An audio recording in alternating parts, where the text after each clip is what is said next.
تفسیر القرآن آج کا سبق سورۃ التوبہ آیت نمبر 28۔ اعوذ باللہ من الشیطان الرجیم، بسم اللہ الرحمن الرحیم۔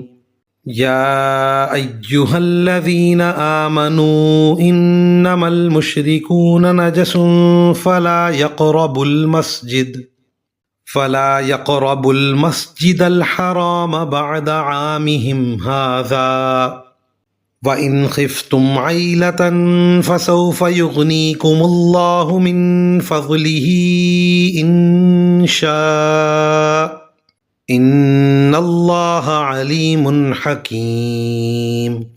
ترجمہ: اے ایمان والو، مشرک لوگ تو سراپا ناپاکی ہیں، لہٰذا وہ اس سال کے بعد مسجد حرام کے قریب بھی نہ آنے پائیں۔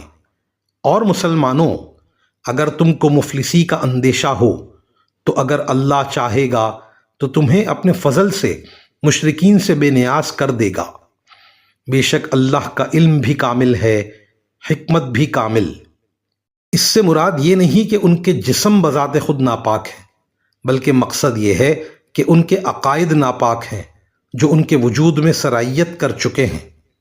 مزید فرمایا کہ یہاں اعلان برات کا تکملہ ہے اور اس کے ذریعے مشرکین کو مسجد حرام کے قریب آنے سے منع فرما دیا گیا۔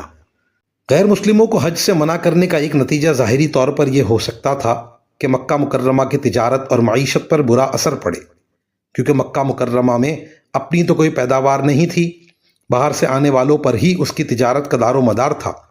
اللہ تعالیٰ نے اس آیت میں اس اندیشے کو دور کرتے ہوئے فرمایا کہ اللہ تعالیٰ مسلمانوں کی احتیاج اپنے فضل سے دور فرمائے گا۔ وآخر دعوانا ان الحمد للہ رب العالمین۔